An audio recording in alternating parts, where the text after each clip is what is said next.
Mein Name ist Jordi Rabasa-Boronat. Ich bin seit 26 Jahren in Österreich und ich komme aus Katalonien. Und ich heiße Elena Escamilla, komme aus Madrid.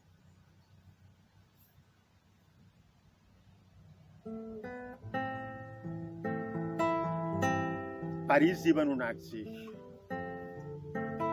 Oh Paris, ich möchte meine Flügel ausbreiten und knapp neben dir fliegen, dich gegen einen Berg von verfaulten Küssen enttauschen und an deiner Hand an die Seine spazieren gehen. Zeig mir deinen jungfräulichen Körper.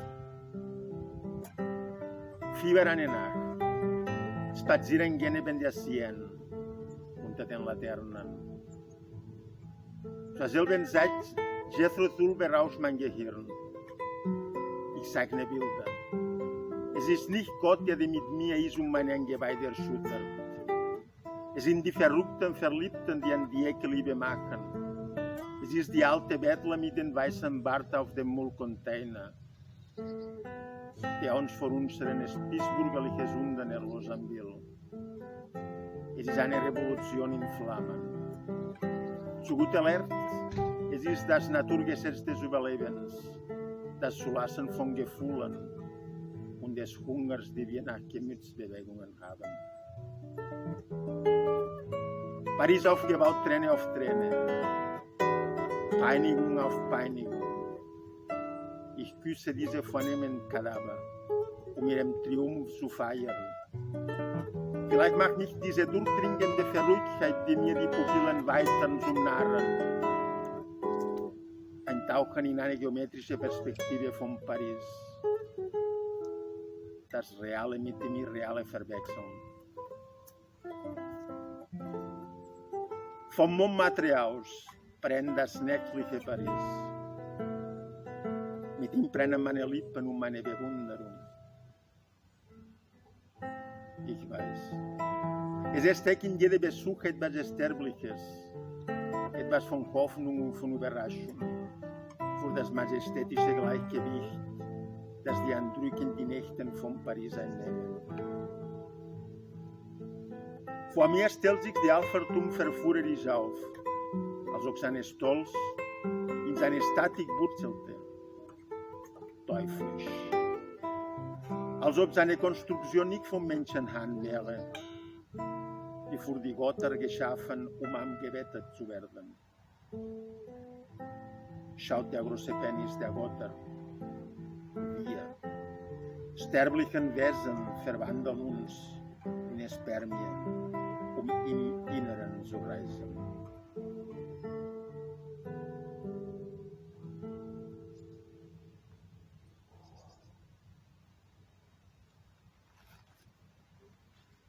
Dankeschön. Merci. Quarantäne-Seiten. Du schaust durch das Fenster. Die Schatten der halboffenen Lamellen der Jalousie kleiden deinen Körper wie eine Gefangene.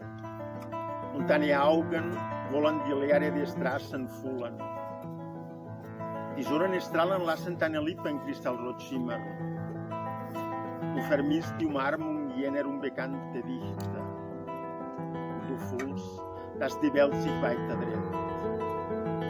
In dieser leeren Straße ohne Leben und ohne Musik.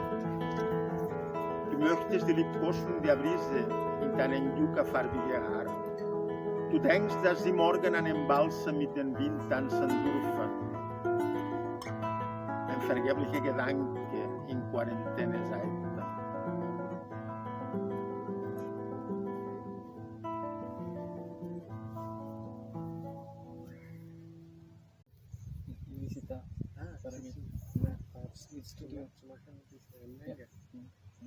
So. Die Vorstellung bitte direkt in die Kamera und nach der Vorstellung ein bisschen Zeit lassen, weil das verstehe ich dann auf die Kamera. Gell? So. Achtung, wir drehen und bitte. Mein Name ist Christine Tippelreiter, ich komme aus Wieselburg und ich bin die Gründerin und die Leiterin der Gruppe Schriftzug. Und der Schriftzug besteht schon seit 20 Jahren. Danke. Sekunde noch. Ja, Licht nur einstellen. Und bitte.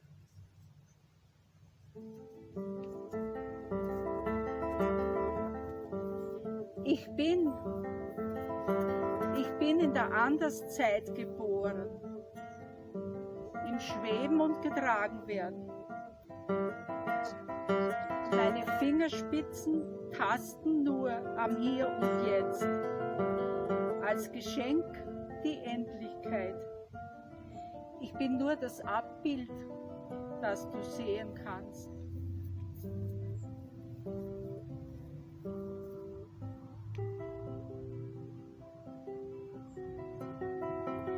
Ich bin das Meer. Ich bin das Meer, sagt mein Inneres. Was ist mit mir, fragt das Äußere. Ich bin das Meer, sagt mein Inneres.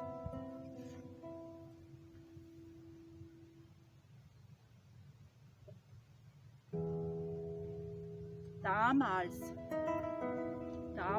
als ich noch tiefer in mir hauste, die Zäune waren unüberwindbar, flogen die Träume seifenblasend bunt.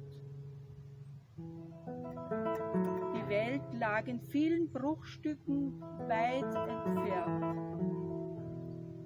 Und mein Gesang am sonnengleißenden See verfing sich im schwingenden Ufergras, als ich noch tiefer in mir hauste.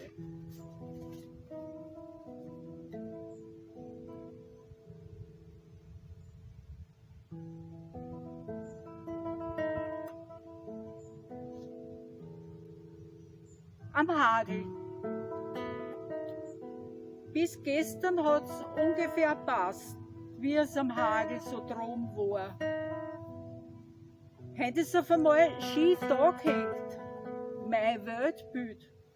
Und die Farbe, die rinnt schön langsam aus.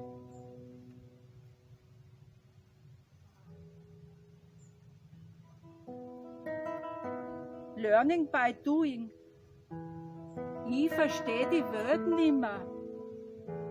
Nein, ich verstehe die Welt nimmer. Du, das hätten schon so viel vor dir probiert. Die Welt, die kannst nicht verstehen.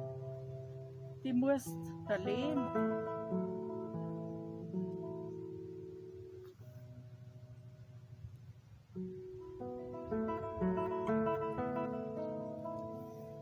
Was brauchst du nicht alles? Was brauchst du nicht alles zu deinem Glück?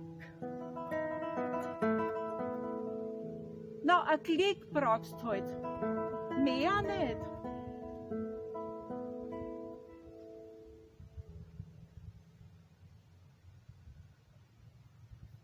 Danke. So, einmal noch bitte. Das eine Mal, wo der Zettel da so wegfällt.